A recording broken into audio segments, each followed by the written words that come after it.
Top sortie comme tous les vendredis, on va parler des colloques de printemps avec vous, Emmanuel Voisin-Monchaux. Bonsoir. Bonsoir. Vous êtes président de Cannes Université et comme chaque semaine, on retrouve Morgane Ladispeson pour le mensuel. On va commencer d'ailleurs avec toi, Morgane, avec ton rendez-vous. Tu as interviewé qui cette semaine ? Arthur Junio. Alors c'était pas cette semaine, c'était il y a quelques jours. Il est passé par Antibes au théâtre Antea pour jouer avec son père pour la première fois une pièce de théâtre qui s'intitule Le jour du kiwi. Alors c'est une véritable comédie très intelligente, très fine. Elle a été écrite par Laetitia Colombani. Le nom nous parle puisque c'est l'auteur et la réalisatrice de La Tresse. L'histoire, eh bien Barnabé Leroux, donc le papa, vit tout seul depuis le décès de sa femme. Il est maniaque, c'est un ancien comptable. Je ne juge pas les comptables du tout, mais en tout cas il soupçonne d'avoir été cambriolé parce qu'il lui manque un yaourt. Puis il lui manque une cracotte. Il lui manque un sachet de thé. Donc là, il y a une très très grosse enquête, surtout au moment où il découvre qu'on lui a volé son kiwi, qui est son fruit favori et qu'il mange tous les vendredis. Voilà, ça dit tout va mal. Là, c'est la catastrophe. Rien ne va plus. Son fils arrive, et alors évidemment, ça prête à sourire. Là où ce n'est pas si drôle que ça, c'est qu'on s'aperçoit qu'il n'a pas beaucoup de vie sociale. Il sort uniquement pour voir sa psy une fois par semaine. Là, son fils a peur qu'il perde la boule. Et finalement, peut-être que non, puisque ça a été inspiré d'une histoire vraie qui s'est passée au Japon. Une femme, une clandestine, s'était cachée pendant 1 an dans le placard d'un homme dans son appartement et sortait la nuit pour se nourrir dans son frigo et dans son placard. Voilà, donc je ne sais pas comment se termine la pièce. Je vous propose d'aller voir par vous-même le 20 avril au Grimaldi Forum de Monaco pour découvrir donc le jour du kiwi avec la famille Junio. J'ai 43 ans, j'ai fait 25 spectacles, j'ai beaucoup joué, donc maintenant il y a un côté « Ah, c'est chouette, ils jouent ensemble ». Si j'avais fait cette pièce à 19 ans, il y aurait eu un côté le fils d'eux qu'on projette devant les projecteurs, donc ça aurait été peut-être malvenu. Et puis même vis-à-vis de mon père, il fallait faut jouer avec quelqu'un avec le plaisir du jeu et pas le stress du début, c'est normal, il faut faire ses armes, faut se viander un peu au début, etc. Donc maintenant on a un rapport à égal, pas du tout de la notoriété évidemment, mais mon père il fait plein de films, moi ça fait 20 ans que je suis sur scène tous les jours quasiment, donc on va dire qu'en nombre d'heures de vol sur scène, on est à peu près à égalité, donc on est vraiment dans un rapport de plaisir à jouer ensemble et on avait tous les deux cette envie-là, mais il fallait trouver la bonne pièce et pas trop tard aussi parce que il a 48 ans, mais ça se voit à peine. Non, mais donc c'est agréable aussi de jouer avec quelqu'un et d'être vraiment dans le plaisir du jeu, de tout ce qu'on fait, etc. Donc voilà, c'était le bon moment pour plein de choses en fait. Bon, papa, on t'a volé quoi? On m'a pris un yaourt, voilà. Un yaourt au kiwi de Nouvelle-Zélande, plus précisément. Ah merde. C'est inquiétant, papa. Ah oui, comme tu dis. Ce qui est assez marrant, c'est qu'on a fait beaucoup de promos quand on a créé le spectacle. Et on nous a posé plein de questions personnelles sur le pourquoi, sur comment, sur nos rapports. Et donc on s'est plutôt... on a découvert des choses en jouant, en fait. Étonnamment, parce que, enfin en faisant la promo, parce qu'on me demandait ça fait quoi de jouer avec son père, je parle ça fait quoi de jouer avec son fils, donc on dit des choses qu'on va pas se dire à table, dis donc de jouer avec toi, ça me fait ressentir des trucs, ça me rappelle, c'est des trucs inconscients, donc on se dit pas forcément, elle a vu qu'on est obligé de les dire à des journalistes, et que souvent on a fait les interviews à deux, on se regarde, ah oui c'est vrai, ah bah tiens, et donc en fait on s'est dit des choses assez jolies, assez tendres, et on a appris plein de choses chouettes en promo. Voilà, Arthur Junio qui sera sur scène le 20 avril au Grimaldi Forum.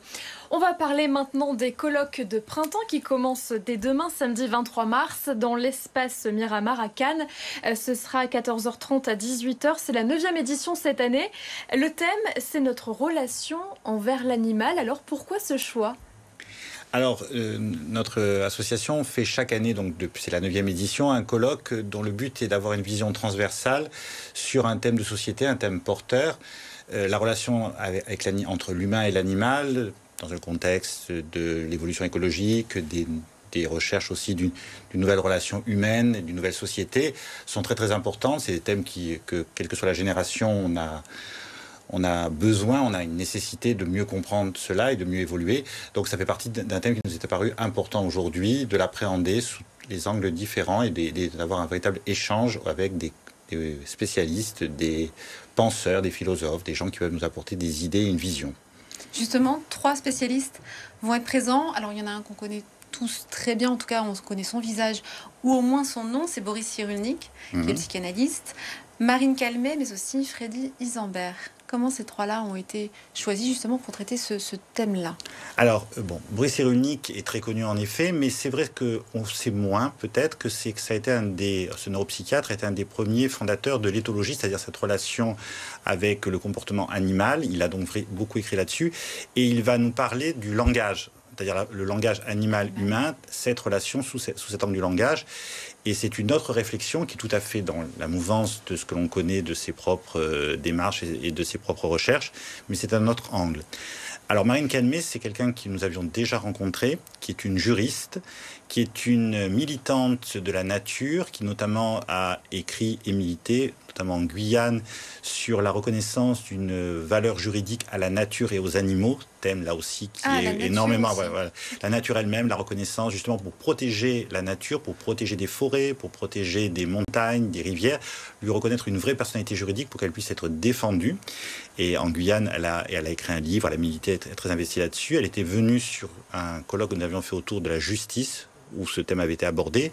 Et là, c'est véritablement, ce dont elle nous parlait, c'est la démocratie, mais justement cette démocratie dont on parle beaucoup pour les humains, qui est peut-être quelque chose que l'on n'a pas suffisamment envisagé dans la relation entre les espèces. La relation que nous avons avec l'animal est une relation qui peut parfois être très affectueuse, mais qui est aussi quand même une relation de soumission. L'animal est, pendant très longtemps, a été considéré comme un objet, comme un instrument. C'est assez récent d'ailleurs. Voilà, et il y a une évolution là-dessus, et elle essaie de nous montrer à quel point le droit et une vision de la démocratie permet un vrai dialogue interespèces. Et le troisième intervenant, puisqu'on souhaite toujours avoir des intervenants qui viennent de domaines différents, lui est un ingénieur, un scientifique. Lui, c'est le thème de la conscience, de la réelle portée de cette relation d'empathie que l'on pense avoir, que l'on a, mais peut-être que l'on comprend pas toujours très bien, que l'on peut avoir avec certains animaux et pas d'autres, et nous donner, à travers des vraies notions scientifiques, de mieux comprendre ce rapport à la conscience. Alors lors de ce colloque de printemps, il va y avoir également des tables rondes dédiées aux échanges avec le public. Tout à fait, puisque ces intervenants vont nous expliquer leur vision, leur pensée, mais ils vont ensuite échanger. Ces tables rondes sont toujours... Enfin, cette table ronde est animée par Philippe Muller, qui est un journaliste partenaire avec lequel nous travaillons. Cannes Radio. De Cannes Radio, tout à fait, et qui anime nos colloques depuis 9 ans. Et qui, bien entendu, va faire intervenir ces personnes sur ces sujets, puisqu'en effet, ils peuvent avoir des visions différentes, des conceptions différentes, mais aussi échanger avec la salle. Pour nous, il est toujours très, très important que le public puisse avoir un réel échange, qui d'ailleurs se prolonge toujours par des dédicaces que nous faisons avec notre librairie partenaire autour d'un livre, qui permet aussi un dialogue qui va bien parfois au-delà de l'heure normale du colloque, mais c'est très très bien un véritable échange. Et un point sur lequel je tenais à mettre un petit peu le focus, c'est que nous faisons aussi participer les établissements scolaires, puisque notre association travaille avec l'ensemble des établissements scolaires du bassin cannois. Et donc, le rapport à l'animal est au programme des élèves de première en matière littéraire. Et donc, il y aura des élèves et leurs enseignants qui vont venir, ce qui permettra à ces lycéens d'avoir un réel échange avec des spécialistes auxquels ils n'ont pas toujours facilement un accès. Merci beaucoup, Emmanuel Voisin-Manchot. Je rappelle que vous êtes le président de Cannes Université. Morgane, on voit l'agenda de la semaine avec toi.